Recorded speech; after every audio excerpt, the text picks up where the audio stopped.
Well, first of all, y'all look good. Just got to slow down to make sure I see it. But it's so fun. Like the holiday is so fun to see people back in town. And so if you're back in town, welcome to you. We're glad you're here. And even if it's just for a quick, I'm here, I'm celebrating Thanksgiving and I'm out again. Welcome to you. And then those of you online, welcome alongside us, Mark King. So you guys saw Mark up here. Mark is online today down in Phoenix. And so Mark, welcome to you. We love you. We're praying for you and all of the adventure God's got you on, but we're praying for you. And then they go by the tag of Sis. Not sure who that is, but Sis in Arkansas, you're there. So welcome to you and your family, and glad you're along with us. Baghdad, welcome. Paulden, welcome to you. Hope that you might not have breakfast. They might still be full from Thanksgiving. I didn't think about that. So whatever you're doing, welcome to you. We're glad we get to do this together. And so speaking of Thanksgiving, how was your Thanksgiving? It was good? Come. I got good news for you. We're not going to talk about football other than one thing. You ready? The Chiefs are the luckiest team in football, okay? Like other teams are figuring out ways to lose so you can win. Anyways, we're done. Football, we're moving on from football. We'll leave it where it is. So hopefully you had an amazing Thanksgiving. And what comes then naturally is obviously now, depending on, Cameron was leading out at Prescott Valley last night, and Cameron's like, okay, you have to get past Thanksgiving before you can do anything Christmas. So whatever your family's like, whether you've already fully done Christmas and it's decorated and you've been going for a couple of months, and leading in, or you're doing it now. But here's the thing, like Christmas coming, in the church world, it puts us into this season that we call Advent. And what Advent is, the wording is the anticipation of the arrival of. And so we're anticipating December the 25th coming.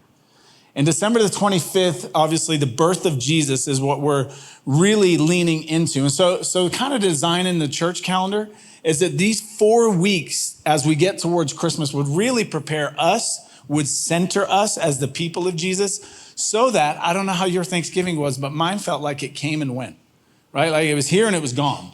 And I don't, for Christmas isn't supposed to be that for followers of Jesus. That the actual celebration of Christmas, yes, we have family. Yes, we have good food. Yes, we have presents. Yes, we do all the things, right?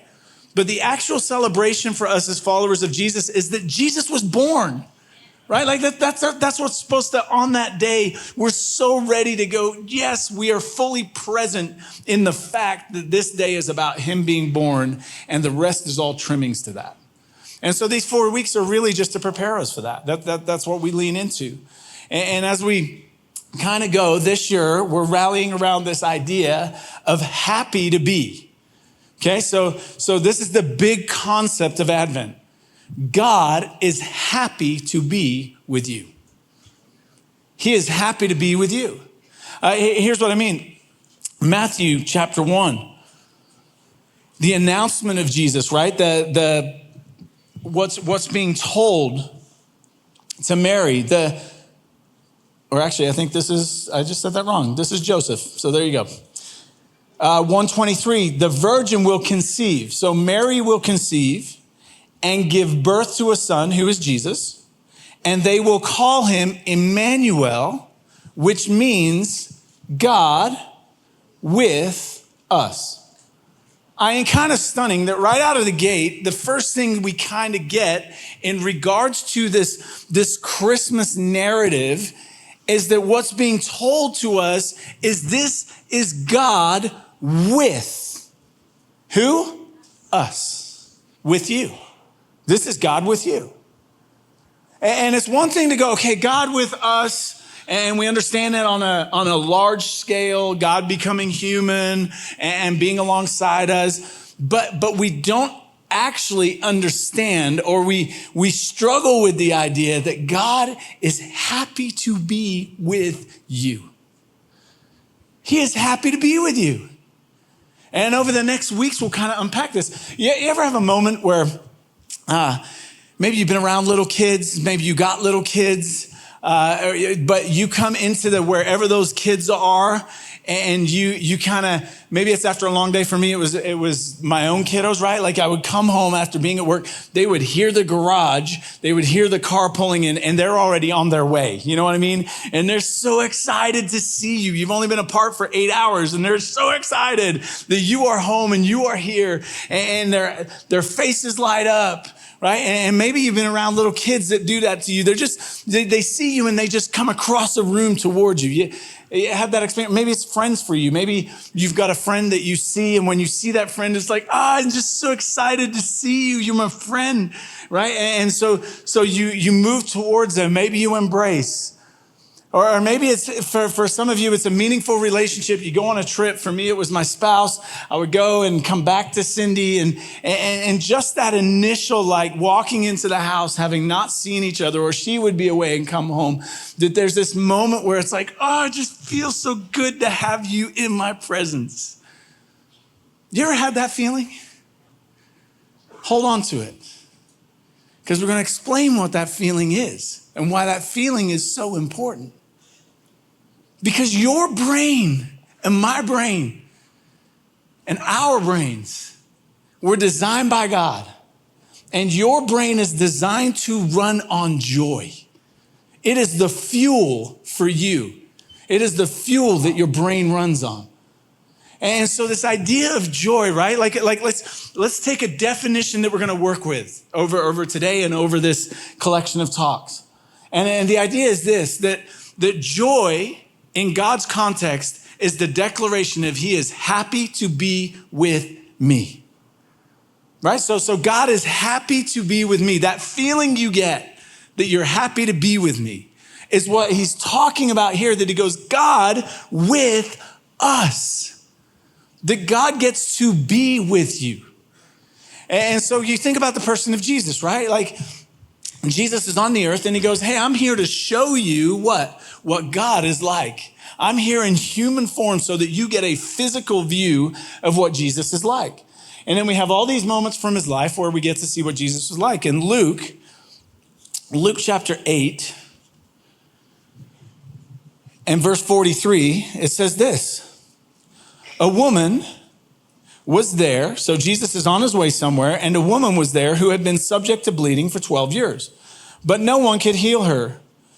She came up behind Him and touched the edge of His cloak, and immediately her bleeding stopped. Who touched me? Jesus asked. When they all denied it, Peter said, Master, the people are crowding and pressing against you. But Jesus said, someone touched me. I know that power has gone out from me. Then the woman, seeing that she could not go unnoticed, came trembling and fell at His feet. In the presence of all the people, she told why she had touched Him and how she had been instantly healed. Then He said to her, Daughter, your faith has healed you. Go in peace. And so you have this moment from Jesus' life. Jesus is showing us what God is like, right? And so in this moment, you see proximity given. Okay, one of the key components of joy is that joy is relational. So if you are going to experience joy in your life, it's relational, not head knowledge. Okay? On top of that, joy, because it's relational, comes through proximity. You have to be close. So God with us is God moving in proximity towards us, right? In this context now, you have Jesus in the midst of a story, and the verse before it talks about they were crowding around and pressing Him, right? And she comes through the crowd. Now, little context to help us. For her, being in that culture at that time, the fact that she is bleeding means that she is unclean. The fact that it's been going for 12 years, it means that for 12 years she has been suffering. The fact that she was unclean means that she could not be in a setting like this. She couldn't be this close to people. You couldn't have proximity. And so what would happen is in between her moments of bleeding, she would go do things that she needed to do. But if anyone found out, she would be punished. She would be ostracized. And so now you have this moment where you see the full Advent picture, right? Advent being hope, love, joy, and peace. You see the full picture of Advent in this story. That out of hope, she moves towards Jesus. What is her hope? That if I can just touch the tassels on His robe, I'll be healed. Right? There was a belief that the Messiah would come with healing in his wings. And so the belief that the tassels were like the wings of the Messiah, that if you just touched the hem of his garment, you could be healed. And so this lady out of hope moves towards and she touches. And what happens? She's completely healed. No one else could heal her. She's completely healed. And then the story unfolds that Jesus goes, hey, I felt power leave me. And he kind of stops the parade, so to speak. And in the midst of stopping the parade, he basically makes it to a point where she comes forward. You got to understand, she thinks she's in trouble. She's got the thoughts that some of you have today. I don't belong here. If you only knew who I was. I shouldn't be here. I'm not like the rest of you. You don't know where I was last night, let alone what I did at Thanksgiving. When I said that to them, because it's always them, right? Like, that whole thing. And you can come into this space and all of a sudden you feel like you don't belong and you shouldn't be here. And yet what do we see in the story? That the lady goes through all of that. She comes and she goes, hey, here's why I touched you and here's what happened. I was healed. She experiences joy in his presence. And we'll talk more about that concept of joy and what happens. But you know what he says to her? Daughter. I don't think it was daughter. I think it was a term of endearment. And you can't say daughter is a term of endearment and not smile. Your countenance cannot be favorable. It has to be favorable. And so he says, daughter. She experiences love through his words and through his actions. And the last thing he says to her is, go in peace. And you have all of Advent tied up in one story, but there's a moment that only one of the authors that capture this story captures for us. And it's so pivotal to what it means to experience joy. In Matthew chapter 9 and verse 22, inside of this story where Jesus is now like, wait a minute, who touched me? And she comes forward. Jesus turned, and you got to get this. It's so important to joy. And what? Okay, I just told you got to get this. Jesus turned and what? Okay, I don't know how online's doing. I don't know how Baghdad and Paul and you guys are doing, but in here we're struggling a little bit. Okay, so Jesus turned and saw her. Okay, take heart, daughter, he said, your faith has healed you, and the woman was healed at that moment. Jesus, right? It says that he was going this way, and she came from somewhere over here, and he what? He turns. That takes effort to turn. And it says that he saw her, which means that he looked directly at her. Why is this so important? Because God made your face where you receive and transmit joy. It's in your face that God has wired your body. God made your brain, right? And he made it with two sides, a left side and a right side. As he made you, he made the right side of your brain for attachment. I came across a book recently, and it's transforming the way I'm understanding some stuff. One of them is this, that joy is not knowledge. Joy is experience. Joy is felt. Joy is emotion. And joy happens on the right side of your brain. You know what we do in church world? We're analytical, right? So we run everything through information. Let me tell you all the facts. But you know what facts don't do? Give you attachment. I'm more convinced than ever, you guys. You ever have that person in your life and you're like, they're such a strong believer. They know all the answers to everything. And then something happens in their life and they're gone. They're done with faith. They're done with church. They're done. You ever come across somebody like that? Because they didn't have an answer? That's because everything in their world is analytical. Everything is on the left side of the brain. But God created you with two sides of your brain. And on the right side of your brain is where you feel, where you experience, where you attach. Joy is an attachment. Remember, your brain is wired to run on it. And only in proximity can you experience joy. And so what happens is joy is something that you have to take in through the right side of your brain. And you know how you experience joy? Through the face. You remember the feeling you got when you come into the presence of little kids? Why?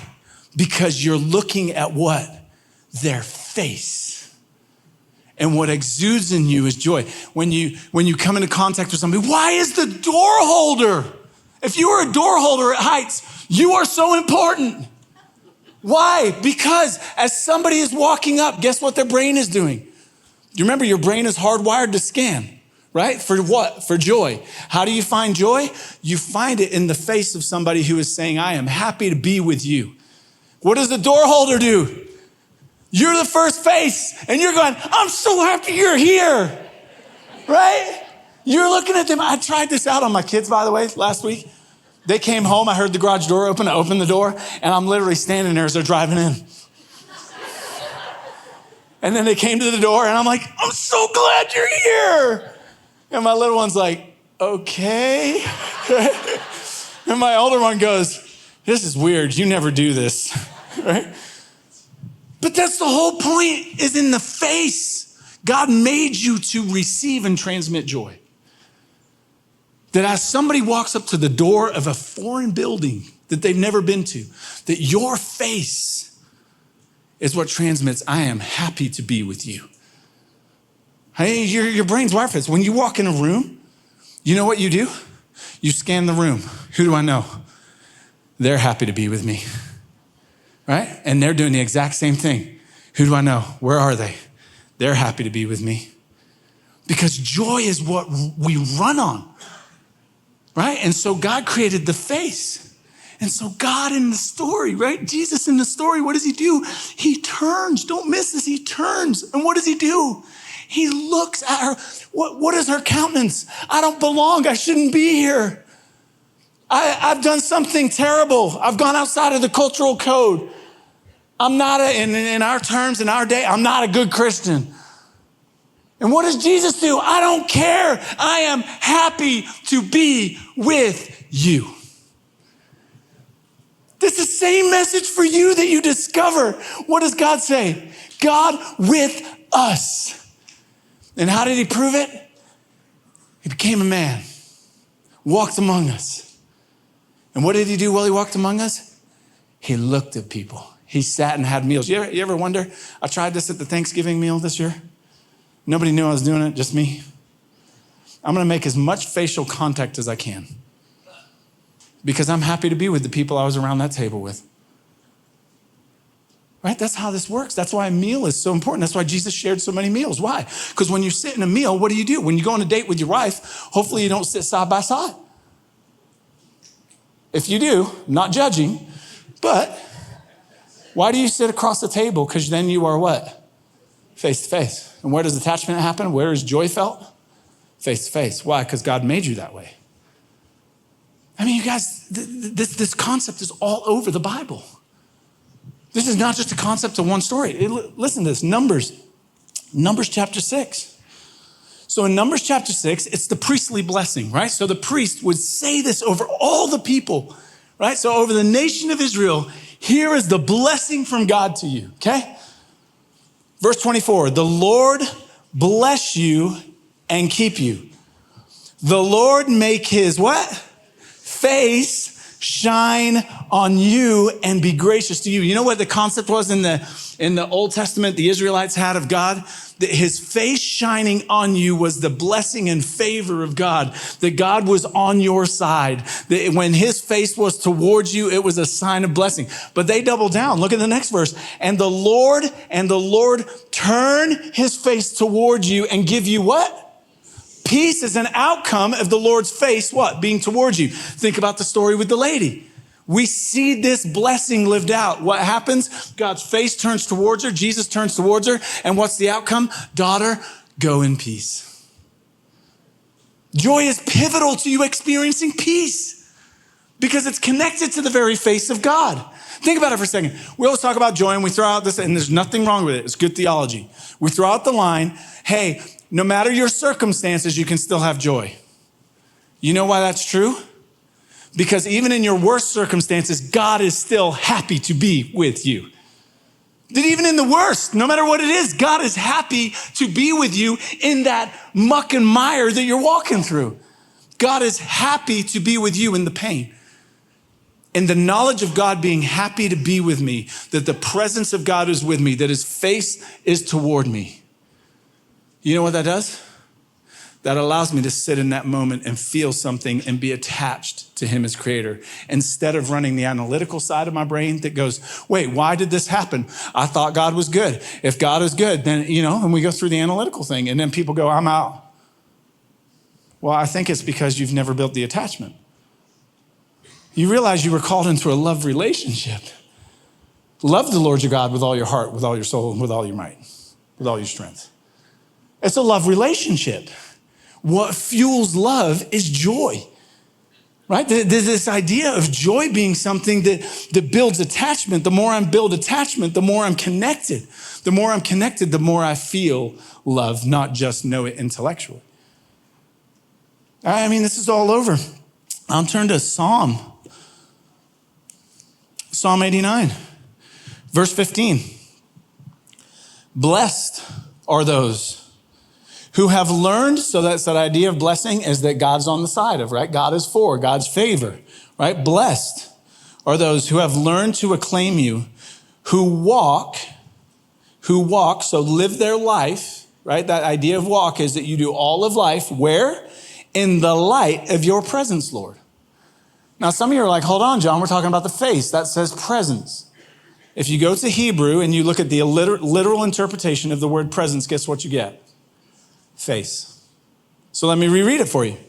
Who live their life, the ones that are blessed, who live their life in light of your face, Lord. In light of your face. Okay. Jump back in Psalms. Psalm 16, verse 11. You make known to me the path of life. You will fill me, right? So full to overflowing with what? With joy. Where? In your presence. Guess what the word for presence is? Face, right? So in your presence. So if I want to experience joy, it's in his what? In his face. In a good way. In his face. Right? In your face, God, is where I'm filled with joy. Another one. Psalm 21, verse 6. Surely you have granted him unending blessing. Speaking of a king, right? Surely the king has the favor of God and made him glad. How is he glad? Glad being a word for happy. How is he happy? With the joy. So separating the words of happy and joy. With the joy, what? Of your presence. Guess what presence is? Face. In proximity. Why? Because joy is relational. Joy comes through a person. I mean, it's all over the Bible. If you were here last week, you get all the way to the end of the book, and what is the exclamation of God? He goes, finally. The new heavens and the new earth are there. And what does he say? Finally, I can be with them. I can make my home with them. I can be with them, and they can be my people. He's going, finally, I'm what? Face to face. So much so that in the next chapter, after he says, hey, the curse is gone, he then goes to this side. He goes, you know what? And they will see my face. Why? Because joy is experienced in the face. You were created for it. This idea of joy, that you are happy to be with me. We see it in Hebrews chapter 12, verse 2. Where it says, fixing our eyes. So we are fixing our eyes on Jesus, right? The idea behind this is that if you were to fix your eyes on something, it's mutual, right? The God's face can be towards you and you not experience joy in any way, shape, or form today because you have not turned your face towards him. It's mutual. You ever have a conversation with somebody when you're walking side by side and you never look at each other? Some of us are walking with God that way. But the way God intended it is that we would have this mutual face-to-face, that I would turn my eyes because he's already turned his.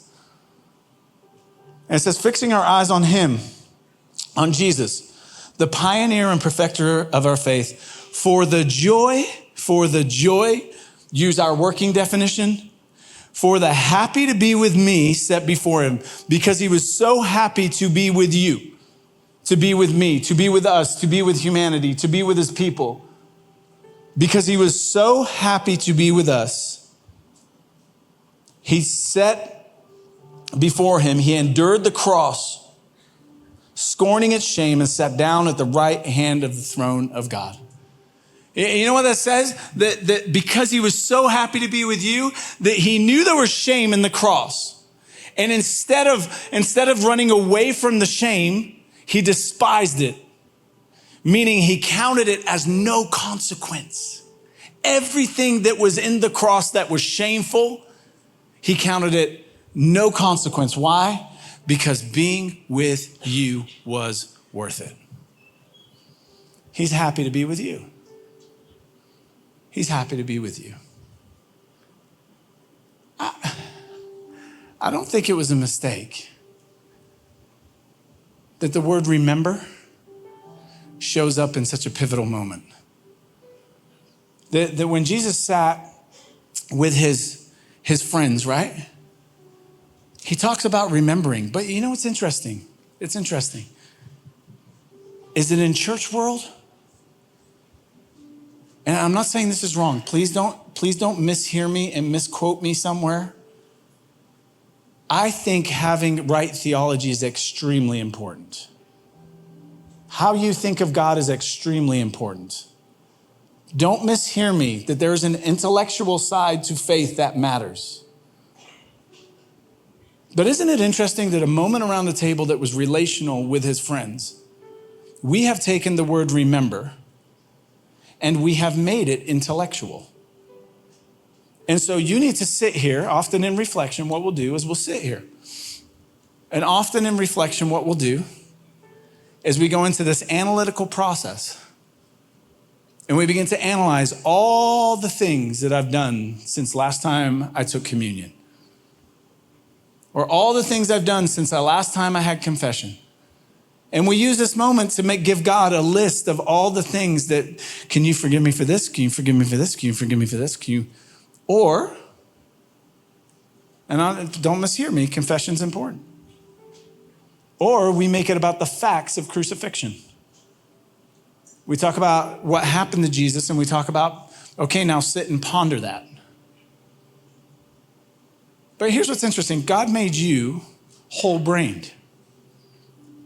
He didn't make you half-brained. And what I mean by that is that the word remember also is important for the right side of the brain. And what I mean by that is you can actually build into your life nutrients to help you attach to God. And what that looks like is that I go back to moments where I know that God's face was toward me. What I mean by that is he was happy to be with me. I go back to moments in my life where I've experienced the closeness of God and you can't even explain it to people. That inside I just felt this thing that I haven't, it's the most beautiful thing and I don't want to leave. And then I had to tell a whole bunch of people about it. You just felt in that moment, you knew without a doubt that God was present and he was for you and he was happy to be there with you. And so I think remembering is going back. I think remembering is sitting in the right brain as well as the left brain. What does that look like? Well, it's moments. You get to pick what those moments look like. For me, an example of one would be when I first met Jesus, where I know without a doubt I was 19 years old. Oh, I could tell you, by the way, I could tell you the intellectual side. What do I mean by that? I had all the facts because I grew up in a Christian home. 16 years old, I sat drunk on a bench and told my best friend the gospel drunk. I had the facts.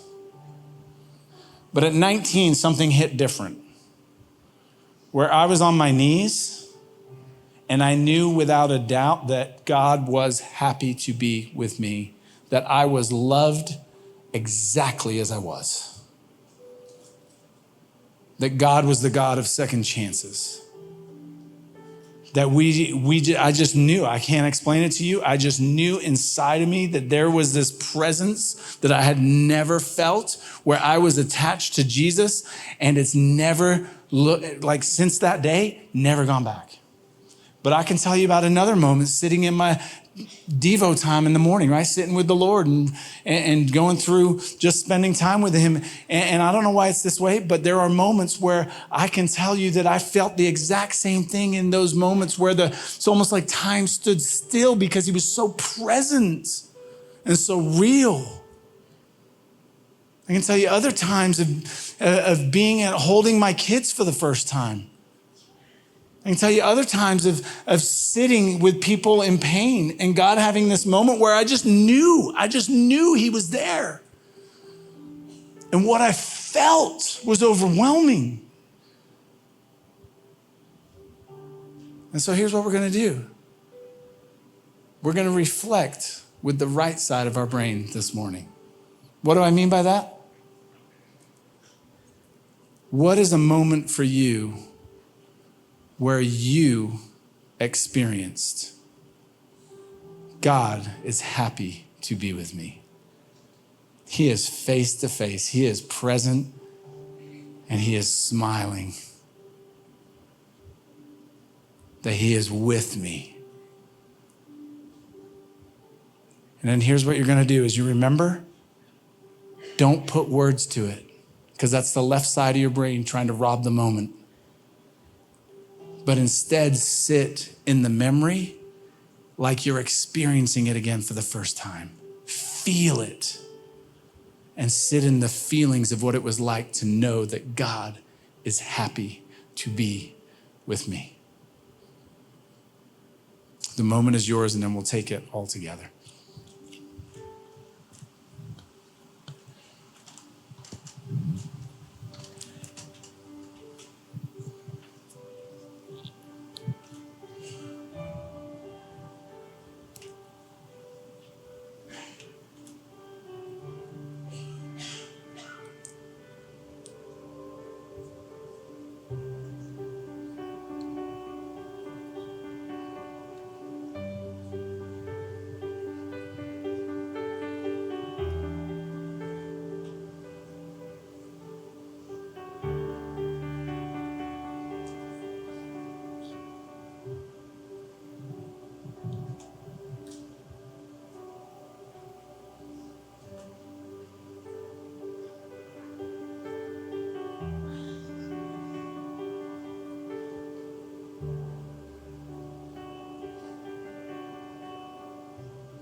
Can you imagine if we could have one of the disciples, Jesus' friends, and have him here this morning and go, hey, Peter, would you tell us a moment you knew that Jesus was just happy to be with you? I wonder if Peter would take us to a moment on a beach. Jesus has died, rose again, but Peter thinks he's not worthy to be around Jesus. And Jesus makes breakfast. He makes a meal. And he has a conversation with Peter. Can you imagine? I think Peter would take us back to that moment where he goes, he just looked at me. And it said everything I needed to know, that he was happy to be with me. I wonder if John, right? That John had all the moments around the table of the one reclining on Jesus. They were that close, right? Like that they were physically close, but they were also, he would declare, I'm the one he loved. But I wonder if John would take us to the cross when Jesus is hanging on the cross, and it says that he looked down and he saw John. What was John doing? He was looking up. And what did we quickly do? What did he say? Because we go to the analytical side, right? But I wonder if John would take us and freeze us in that moment and go, even in the midst of suffering, he was happy to be with me. I don't think it's by chance that when they sat around the table, can you imagine them going, hey, I need you to remember that I was physically here. I think they're like, I'll remember that forever. How could I forget, right? But I think what he was getting them to get at is remember how close proximity, remember, is where joy is experienced because it's relational. How close Jesus was that they were face to face. I think he was saying, don't forget that my face is towards you because I'm happy to be with you. And so Jesus took bread that represented his body, that reminded them that he came and died, and he broke it. And he gave it to them and said, this is my body given for you. Do this in remembrance of me.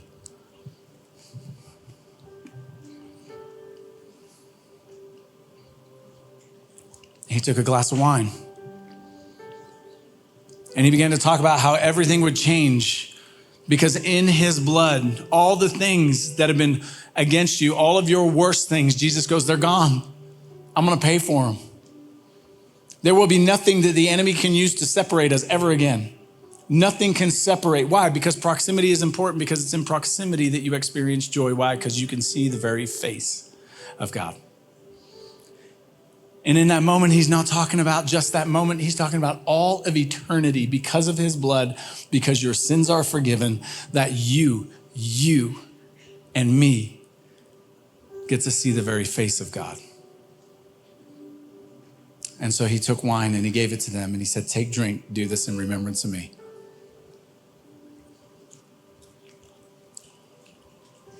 God, we thank you today. We thank you first and foremost for being our God. We thank you that you are the God who,